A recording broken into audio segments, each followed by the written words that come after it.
दोस्तों, राज्य के नीति निर्देशक तत्वों के आखिरी वीडियो में आप लोग का बहुत बहुत स्वागत है। आखिरी वीडियो तक हमने आर्टिकल नंबर 45 तक जो है डिस्कशन कर लिया है। आज के वाले वीडियो में हम जो है डिस्कस करेंगे आर्टिकल नंबर 46 से लेकर 51 तक। ये डायरेक्टिव प्रिंसिपल का आखिरी वीडियो है। इसके बाद जो है ये वाला चैप्टर खत्म हो जाएगा। ठीक है, तो आइए शुरुआत करते हैं आर्टिकल नंबर 46 से क्या बातें समझाई गई हैं। तो देखिए, आर्टिकल नंबर 46 राज्य के नीति निर्देशक तत्वों का आर्टिकल नंबर 46, इस पे कौन सी बातें समझाई गई हैं, प्रश्न कैसे कैसे बनते हैं, सब बातों को समझते हैं, कुछ भी नहीं छोड़ेंगे। इसमें देखिए 3 प्रकार के वर्ग होते हैं भारत में।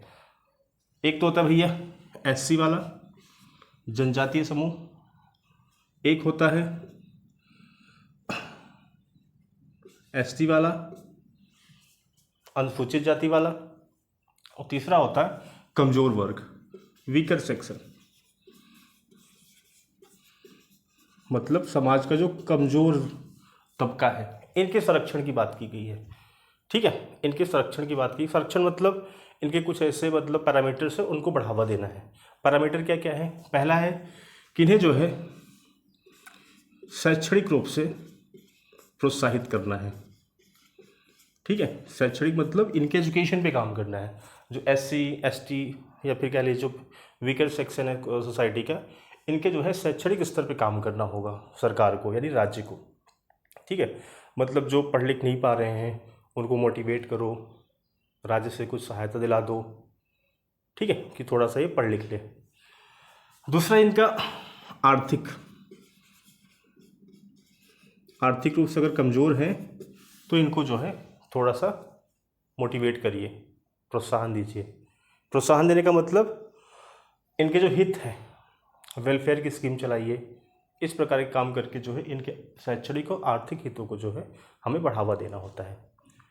ठीक है, तो ये बात कही गई है निर्देशक तत्वों में कि जब भी कोई सरकार, जब भी कोई लोग जो है एक खास विचारधारा के लोग सरकार में आएंगे, राज्य की मशीनरी में बैठेंगे, तो वह जो है इन 3 प्रकार के वर्गों के लिए शैक्षणिक आर्थिक जो है हितों को प्रोत्साहित करने के लिए काम करेंगे।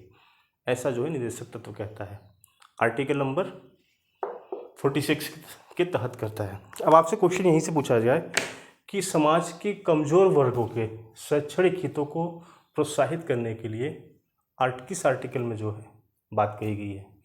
तो समाज का कमज़ोर सेक्शन कौन सा है? वीकर सेक्शन ये हो गया। शैक्षणिक हितों को प्रोत्साहित करना है, यहाँ पे शैक्षणिक है। वो आर्टिकल नंबर कौन सा है? 46। तो आपका आंसर ये हो जाएगा।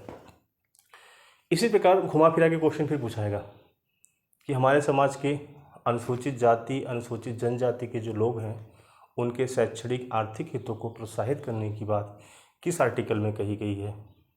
तो आर्टिकल नंबर 46। ठीक है, तो ध्यान रखिएगा, क्वेश्चन ऐसे ही बनते हैं। ठीक है, और चलो ये दोनों हितों को जो है हमने प्रोत्साहित कर दिया। साथ ही साथ हमें ये भी ध्यान देना है कि उनका जो है सामाजिक रूप से जो है शोषण न हो पाए। शोषण से जो है बचाव करना है इनका,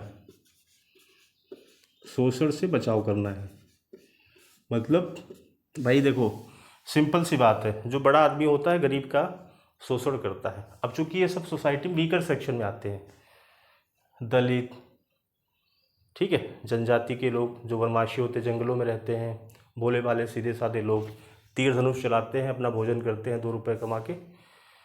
ठीक है, आपने देखा होगा मध्य प्रदेश, छत्तीसगढ़, झारखंड के जो जंगली क्षेत्र हैं वहाँ पे बहुत सारी जनजातियाँ रहती हैं। मासूम से लोग होते हैं, जंगलों में रहना पसंद करते हैं। उन्हें गांव में ला के बसा दो तो गांव में वो रहते नहीं। सरकार ने प्रयास किया कि भाई आप लोग जंगलों मत रहो, जंगल से निकल के आके आप गाँव में रहो। आपको लगता है कि नॉर्मल जो गांव होते वहाँ नहीं रह सकते, तो एक भूमि जो है खाली पड़ी है, वहाँ पे घर बना के सब लोग अच्छे से रहो। लेकिन ये लोग क्या करते, 2-4 दिन के लिए आते, लेकिन सब चले जाते हैं वहाँ पर, जंगलों में रहते हैं। ऐसे जंगलों में रहते हैं जहाँ हम और आप जाने से डरते हैं दिन में, और ऐसे जंगलों में ये लोग आराम से रहते हैं, निर्भय होकर रहते हैं। तो सीधे साधे लोग हैं, तो कहीं इनका जो है शोषण ना हो जाए, इसलिए हमें शोषण से भी सुरक्षा करना है। शोषण का मतलब कि किसी को बेवकूफ़ बना के उसकी ज़मीन हड़प लेना, उसकी स्त्री के साथ किसी प्रकार का दुर्व्यवहार कर देना, उसके पुरुष के साथ जो है किसी प्रकार का घपला घोटाला कर देना। पुरुष मतलब जो इन समुदाय के पुरुष लोग हैं, ठीक है। तो इनके जो है शोषण से जो है हमें बचाव करना है। सामाजिक अन्याय नहीं होने देना है, सामाजिक रूप से अन्याय भी नहीं होने देना है। अब सामाजिक अन्याय क्या होता है भैया? समाज में सब लोग उठ बैठ रहे हैं, ये न्याय हो गया। समाज में कुछ लोग को कहा जा रहा नहीं, तो हम जब आएंगे तो तुम खड़े हो जाओगे, तो ये सामाजिक अन्याय है। देखिए, जब कोई ज्ञानी पुरुष, कोई महान पुरुष आता है तो हम स्वतः खड़े हो जाते हैं, तो ये कोई अन्याय नहीं है, ये हमारा उनके प्रति रिस्पेक्ट है, आदर भाव है। लेकिन एक पर्सन जिसने ज़िंदगी में कुछ नहीं किया है और उसका तर्क ये है कि मैं फलाने खानदान में पैदा हुआ हूँ, तो मैं चूँकि आ रहा हूँ तो तुम खड़े हो जाओ, मुझसे नज़रें झुका लो, इस प्रकार की व्यवस्था सामाजिक अन्याय की जो है पर्याय है। तो इससे बचा के रखना है लोगों को, ठीक है। आपको खुद भी बचना है, लोगों को भी बचाना है। और अगर आप उच्च स्तर के आदमी हैं, पैसे वाले हैं, या समाज में जो कुरीतियाँ हैं कि फलानी बड़ी जाति के हैं, ऐसी व्यवस्था से अगर हैं आप, तो आप इसका परित्याग कर दीजिए। ऐसा कुछ नहीं होता, हर कोई बराबर है, ठीक है। तो सामाजिक अन्याय नहीं होने देना है। तो ये बातें जो है आर्टिकल नंबर 46 के तहत जो है समझाई गई है कि राज्य जो है इन सब कामों पे, इन सब चीज़ों पे काम करेगा। तो कहने का मतलब ये है कि एससी हो, एसटी हो, समाज का कमज़ोर वर्ग है, इनके दो हितों पे तो प्रोत्साहन देना है, शैक्षणिक और आर्थिक हितों को बढ़ाना है, प्लस साथ ही साथ जो है इनके दो हितों की रक्षा करनी है। शोषण के खिलाफ जो है इनको रक्षा देना है और सामाजिक अन्याय के खिलाफ, ठीक है। तो दो बातें जो है कर दी है। अब बात करते हैं आर्टिकल नंबर 47 की। आर्टिकल नंबर 47 बेसिकली क्या है? नशीली दवाओं के प्रति है। मार्केट में बहुत सी नशीली दवाएं हैं, ड्रग्स है, शराब है, दारू है, जड़ी बूटी है, भांग है, गुटखा है, तंबाकू है, पता नहीं क्या क्या है।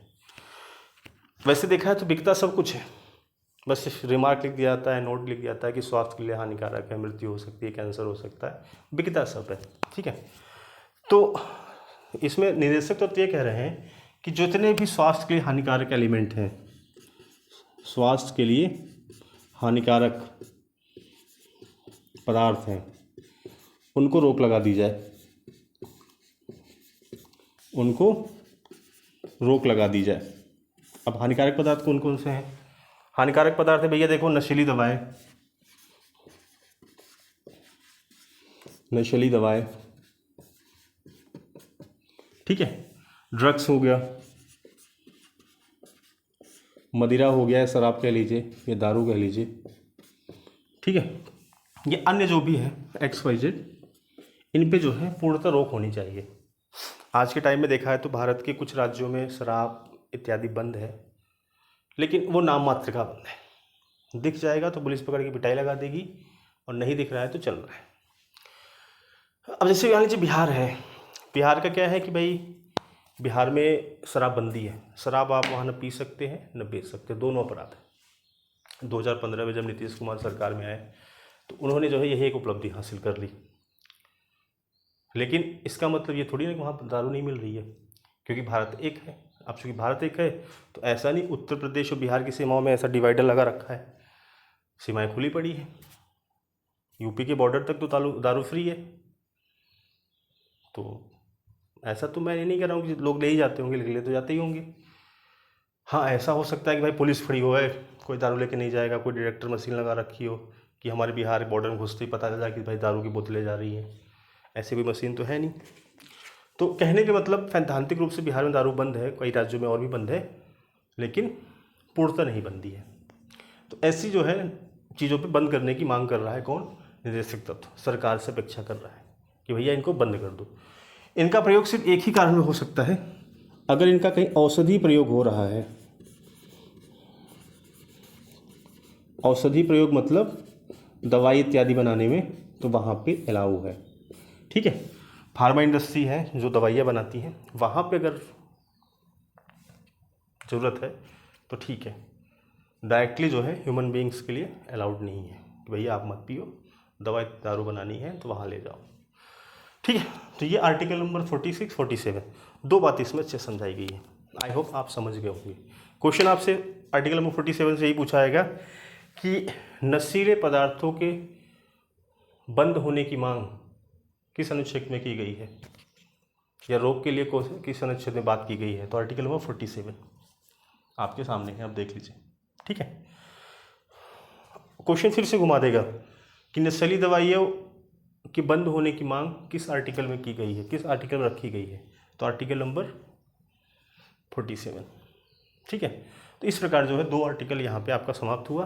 अब बात करते हैं आर्टिकल नंबर 48 की। इंपॉर्टेंट वाले इसको मिटाते हैं। अब हम बात करते हैं आर्टिकल नंबर 48 की। देखते हैं इसमें क्या क्या बातें रखी गई हैं। 48 ये गांधीयन थॉट का विचार है। गांधीयन थॉट मतलब गांधी जी को जो सपना हुआ करता था, ऐसा नहीं कि गांधी जी ने सपना नहीं देखा तो उससे पहले लोगों ने सपना नहीं देखा था, उससे पहले भी लोग सपना देखते थे। क्योंकि आज़ाद भारत में कह लीजिए, फिर आज़ादी के समय गांधी जी एक आइकॉनिक पर्सन थे, तो उनके बहुत से विचारों को जो है गांधी जी के नाम से जो है रखा गया है। ठीक है, तो वो गांधी जी का विचार वही ग्राउंड रूटेड रहता था, गांव, गरीब, गाय, यही सब चीज़ों से जो है जुड़ा रहता था। तो इस वाले आर्टिकल में ये कहा गया है कि अगर आप खेती किसानी कर रहे हैं, पशुपालन कर रहे हैं, तो इन सबों में जो क्या है वैज्ञानिक दृष्टिकोण से करना है। ठीक है, यदि आप खेती कर रहे हैं यानी कृषि, या फिर आप पशु व्यापार कर रहे हैं, दूध इत्यादि वाला, इन सब में जो है आधुनिक और वैज्ञानिक दृष्टिकोण अपनाना है। आधुनिक और वैज्ञानिक दृष्टिकोण। ठीक है, वैज्ञानिक दृष्टिकोण। वैज्ञानिक दृष्टिकोण से क्या होगा, थोड़ा सा आपको प्रोडक्टिविटी जो है, प्रोडक्शन जो है आपको बढ़ जाएगा। ठीक है, लेकिन आजकल देखा है तो खेती की जो परंपरागत विधियाँ हुआ करती थी, गोबर डाल के या फिर उपले जो होते थे कंडे, उसकी राख डाल के, इनसे जो खेती होती है वही ज़्यादा अच्छी होती है, जिसे जैविक खेती कहते हैं आजकल। पहले भारत में यही खेतियाँ हुआ करती थी, ये परंपरागत खेती थी। परंपरागत खेती में क्या था, इसको खाने से नुकसान नहीं होता था शरीर को। बाद में क्या हुआ कि भारत की जनसंख्या बढ़ती गई। अब चूँकि जनसंख्या बहुत ज़्यादा हो है, भूमि बहुत लिमिटेड है, उपजाऊ भूमि बहुत लिमिटेड है, तो कम भूमि पे ज़्यादा प्रोडक्शन करने के लिए दबाव बना भारत पे। तो भारत ने दुनिया भर के फर्टिलाइजर यूज किए, वही वैज्ञानिक दृष्टिकोण। तो इस वैज्ञानिक दृष्टिकोण में क्या हुआ कि हमने यूरिया डाला, फलाना डाला, ये डाला, वो डाला, इससे प्रोडक्शन तो बढ़ गया, लेकिन ज़मीन खराब हो गई, लोगों के स्वास्थ्य खराब हो गए। आज आप देखिए शहरों कंडीशन क्या है कि हर किसी का बॉडी जो है मोटापा से ग्रस्त है, हर किसी का पेट निकला हुआ है। तो ये सब उसी का परिणाम है। ठीक है, वैज्ञानिक दृष्टिकोण जो अपनाया था 1960-70 के दशक में, उसी का परिणाम है। तो फिर क्या किया जाए, तो अब जो है जो साइंस है वो पूर्णतः जो है बायो एग्रीकल्चर को बढ़ावा दे रहा है। बायो एग्रीकल्चर अभी नया कॉन्सेप्ट है, जैविक खेती अभी क्या है, नया कॉन्सेप्ट है। लेकिन हमारे जो पूर्वज हुआ करते थे शुरू से जैविक खेती तो करते थे। खेतों में गेहूँ डालना है, धान बोना है, जो भी करना है, राख डालते थे। खेतों को उपजाऊ बनाना है तो गाय का गोबर डाल देते थे। शुद्ध पानी से सिंचाई किया करते थे, बोरवेल चला दिया, पंपू सेट चला दिया, रहट होती थी, बैल घूमता था, कुएं से पानी निकलता था। तो ये सब मीठे पानी से खेती हुआ करती थी, तो हमें कोई दिक्कत नहीं हुआ करती थी। तो पहले से जो चीज़ थी जैविक खेती, बाद में उसको गवार खेती कहा गया, तो वैज्ञानिक खेती आ गई। अब फिर जो है वही जैविक खेती के नाम पे चल रही है। कहने का मतलब जो पहले गाय गोबर से खेती हुआ करती थी, गाय एवं गोबर से, उसे वैज्ञानिकों ने कहा अरे हटाओ, ये सब फालतू चीज़ है, ये गंवार खेती है, नई टेक्नोलॉजी यूज करो, फर्टिलाइज़र यूज करो, आधुनिक तकनीकी आ गई। ठीक है, आधुनिक तकनीक ने प्रोडक्शन तो बढ़ा दिया, लेकिन बीमारियाँ भी बढ़ा दी। तो अब लोग करें नहीं नहीं जी, फर्टिलाइज़र यूज नहीं करना, फर्टिलाइज़र यूज नहीं करना, इसको भी कैंसिल करो। अब क्या करो, नया नाम दे दिया, जैविक खेती करो। जैविक खेती मतलब वही गाय गोबर वाली खेती करो। जो बात पहले थी वही अब कह दी गई है, लेकिन घुमा के। ठीक है, तो जैविक खेती भी बहुत अच्छी खेती है। इसमें क्या है, चीज़ें एकदम नेचुरल होती है। तो आज के टाइम में वैज्ञानिक का मतलब, आधुनिक दृष्टिकोण का मतलब यही है, जैविक खेती, फर्टिलाइज़र वाली खेती नहीं, क्योंकि ये बीमारी को बढ़ावा देती है फर्टिलाइज़र वाली खेती। ठीक है, तो गांधी जी ने जो ये फिर के लिए आर्टिकल है जिस आधुनिक की बात की थी वो यही थी, फर्टिलाइज़र वाली। लेकिन अब चूंकि ज़माना बदल गया है तो हमें समय के साथ बदल लेना चाहिए। वैज्ञानिक और आधुनिक खेती का मतलब जैविक खेती से है। ठीक है, यानी पुरानी वाली खेती से है। तो भैया खेती, दूध इत्यादि के अगर व्यापार कर रहे हैं, पशुपालन कर रहे हैं, तो आधुनिक और वैज्ञानिक दृष्टिकोण अपनाना है। ठीक है, साथ ही साथ क्या करना है, जितने भी दुधारू पशु हैं, दुधारू मतलब दूध देने वाले, गाय भैंस बकरी इत्यादि का जो है संरक्षण करना है, संरक्षण करना है। ठीक है, बलि पे रोक लगाना है, बलि पर रोक। ठीक है, बलि मतलब काली माता को बलि दे दो, एक भैंसा ला के काट दो, ये सब नहीं करना है। खैर, संविधान बड़ा सेकुलर है भारत का, तो इसने बलि शब्द तो यूज कर लिया, लेकिन ईद के नाम पे करोड़ों जो बकरे कट जाते हैं भारत में, उसकी चर्चा नहीं कर रहा है कि भाई ईद के नाम पे बकरा भी काटना बंद करो, इसकी बात नहीं कर रहा है। ठीक है, खैर सेकुलर भारत है तो नहीं करेगा। अगर ईद लिख दिया जाएगा, ईद पे बकरे मत काटो, तो ये सांप्रदायिक भारत कहा जाएगा, तो सिर्फ बलि लिखा हुआ है। ठीक है, और साथ ही साथ जो है इनकी नस्लों में भी सुधार करो, नस्लों में सुधार करना है। ठीक है, अच्छी नस्ल की जो है गाय भैंस भारत में पाई जाए, ये व्यवस्था जो है कर देनी है आर्टिकल नंबर 48 के तहत। तो इसमें देखिए यही है, ये पूरा गांधीयन थॉट का विचार है, मतलब गांधीयन थॉट का विचार के गांधीयन थॉट है, गांधीयन थॉट। ठीक है, इसके बाद बात करें आर्टिकल नंबर 48 ए की, 48 ए की। इसमें क्या है भाई, पर्यावरण की सुरक्षा करना है, पर्यावरण की सुरक्षा करना है। ठीक है, पर्यावरण सुरक्षा एवं संवर्धन, संवर्धन मतलब बढ़ोतरी करना है। पर्यावरण की सुरक्षा मतलब हमारे पास जो इन्वायरमेंट है, पेड़ पौधे नदी तालाब जो है, जिससे मिलकर पर्यावरण बनता है, सांस्कृतिक पर्यावरण हो या फिर वनस्पति वाला पर्यावरण है, दोनों की जो है रक्षा करनी है हमें। हमारे आसपास जो भी जलाशय हैं उनको गंदा नहीं होने देना है, क्योंकि हमारा पानी अगर गंदा हुआ तो हम तो आरओ लगा के प्यूरीफाई करके पी लेंगे, पशु पक्षी क्या पिएंगे, गाय भैंस क्या पिएंगे। ठीक है, तो जो जंगली जानवर हैं, पशु हैं, वो सब क्या पिएंगे। तो हमें आसपास के जो जल के स्रोत हैं उन्हें साफ रखना है, पेड़ पौधों को नहीं काटना है, गंदगी नहीं फैलानी है। तो ये जो है पर्यावरण का सुरक्षा हो गया। संवर्धन का मतलब और इसको ग्लोरीफाई करो, पर्यावरण जहाँ वीक है वहाँ पे और पेड़ पौधे नदी तालाब झरने का अच्छे से बंदोबस्त करो। अब नदी तो नहीं आप बहा सकते, लेकिन जो नदी है उसको साफ रखो। ठीक है, ये जो है 48A में बात कही गई है। इसी के साथ एक बात और कही गई है, वन एवं वन्यजीवों की रक्षा करना है, वन्यजीवों की रक्षा करना है,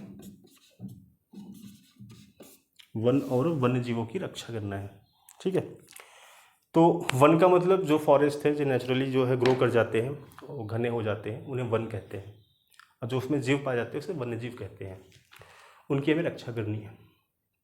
अभी हैदराबाद में देखिए एक कोई फॉरेस्ट एरिया है, वहाँ रातों रात जो है दुनिया भर के जैसे भी पहुँच के वहाँ पेड़ उखाड़ रही हैं, मोर हिरण अन्य जो जानवर हैं सब चिल्ला रहे हैं। अब चूंकि वहाँ कांग्रेस की सरकार है, कांग्रेस समर्थित सरकार है, कह लीजिए लेफ्ट आइडियोलॉजी की सरकार है, तो जितने भी एक्टिविस्ट हैं पर्यावरण प्रेमी, बॉलीवुड के लोग, सब शांत हैं, सब। जबकि हमें बोलना चाहिए कितने बड़े वन को आप कैसे ख़त्म कर रहे हो। सिर्फ और सिर्फ एक जो है टेक्नोलॉजी IT हब बनाना है आपको, IT पार्क। IT पार्क का मतलब एक कॉरपोरेट कल्चर आपको वहाँ डेवलप करना है, बड़ी बड़ी कंपनियाँ इस्टेब्लिश करती हैं, इसलिए आप जंगलों को काट रहे हैं। बट कोई भी नहीं बोल रहा है, बोलना चाहिए। कहीं आप और लगा लीजिए, खाली ज़मीन पड़ी हो, जंगलों में क्यों लगा रहे हो, जंगल क्यों काट रहे हो। ठीक है, लेकिन इसके विपरीत अगर वही कोई भाजपा समर्थित सरकार होती है, फिर भाजपा किसी राज्य में सरकार में होती, वहाँ ऐसे 4 पेड़ अगर काट दिए जाते तो दुनिया भर के जितना भी लेफ्ट आइडियोलॉजी के बारे ये वैज्ञानिक है, पर्यावरण प्रेमी, सारे पहुँच जाते, वन बचाओ करने लगते। ठीक है, तो 48A में ये बातें रखी गई हैं। अब इसी के साथ 48B भी है।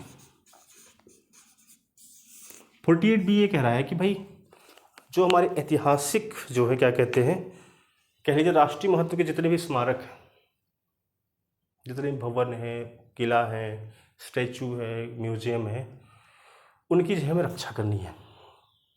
उदाहरण के तौर पे जयपुर का हवा महल एक राष्ट्रीय महत्व का जो है प्रतीक है, तो उसकी हमें रक्षा करनी है।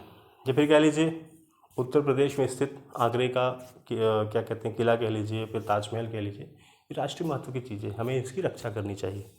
ठीक है, तो इसका जो है संरक्षण करना चाहिए, संरक्षण राष्ट्रीय महत्व की चीज़ें जो है। ठीक, 48B में ये बातें रखी गई हैं। तो आपसे जब क्वेश्चन पूछे कि भाई बता दो खेती किसानी करने वाला कौन सा आर्टिकल है, 48। ठीक है, पर्यावरण का संरक्षण करने वाला कौन सा है, 48A।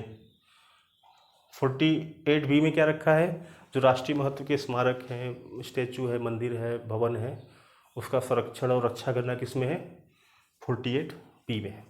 ठीक है, तो कन्फ्यूज मत होइए, जैसा क्वेश्चन पूछे बता दीजिए। माफ़ कीजिएगा, ये 48B नहीं बल्कि 49 है।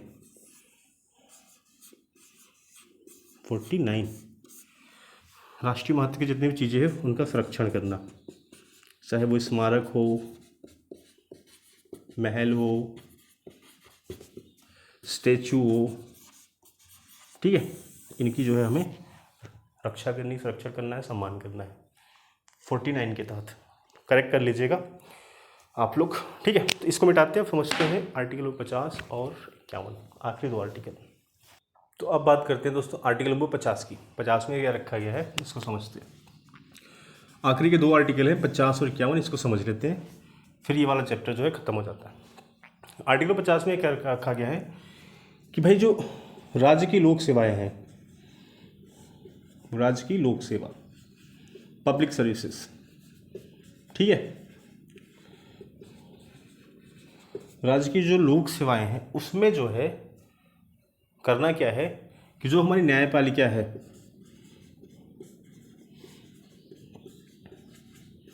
उसको जो है कार्यपालिका से अलग रखना है, अलग रखना।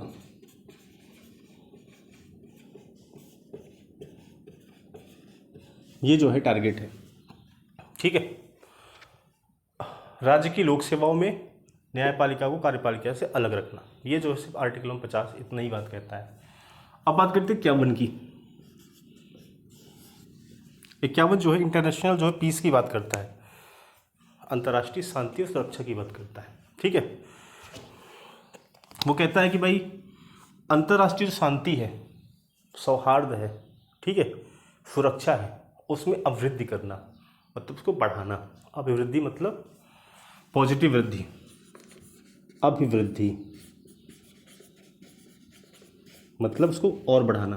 ठीक है, तो अंतर्राष्ट्रीय शांति सुरक्षा को और ज़्यादा बढ़ाना है हमें। राष्ट्रों के बीच जो है, मान लीजिए राष्ट्र ए है, राष्ट्र बी है, इनके संबंधों को प्रगाढ़ करना है। ऐसे सब संबंधों, जितने भी राष्ट्र हैं सभी के साथ अच्छे संबंध बना के रखने, सभी के साथ न्यायपूर्ण संबंध बना के रखना है। ठीक है, किसी से जो है कोई लड़ाई झगड़ा नहीं करना है। जितने भी राष्ट्र हैं सबके साथ अच्छे संबंध बना के रखो। शत्रु राष्ट्र है तो उसके साथ भी अच्छी मित्रता रखो, कोशिश करो कि अटैक नहीं करो, लेकिन अगला बार बार अटैक करे तो ऐसा अटैक करो कि दोबारा वो अटैक करने लायक भी ना बचे। ठीक है, जैसे हमारे पड़ोसी भाई साहब थे पाकिस्तान, सुबह उठते नहीं थे, कुल्ला मुखारी करते नहीं थे, बस कश्मीर दे दो शुरू हो जाते थे। अपने मोदी साहब आए, देखा चलो भाई एक बार दोस्ती कर लेते हैं, उनके यहाँ चले गए, उन्हें अपने यहाँ बुलाने की कोशिश की, सब कुछ किया, बुलाया भी, लेकिन नहीं मान रहे थे। तो ऐसा तीर मारा कि फटके जो है फ्लावर हो गए हैं।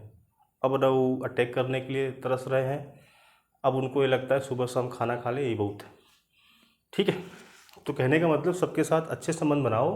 ठीक है, कोई बार बार उंगल कर रहा है तो उसको ऐसा बजाओ कि दोबारा जो है उठ खड़ा ना हो पाए। ठीक है, अंतर्राष्ट्रीय विधि जो है, अंतर्राष्ट्रीय जो कानून है उनका पालन करो। अगर कोई अंतर्राष्ट्रीय लॉ बना है, इंटरनेशनल लॉ, उसका पालन करो। ठीक है, अगर कोई अंतर्राष्ट्रीय संधि हुई है किसी देश के साथ या किसी जो है क्या कहते हैं द्वीप के साथ, तो उसका जो पालन करना चाहिए हमें। यह सब जो है हमें जो सिखाता है आर्टिकल 51। अगर कोई मान लीजिए इंटरनेशनल कोई विवाद है,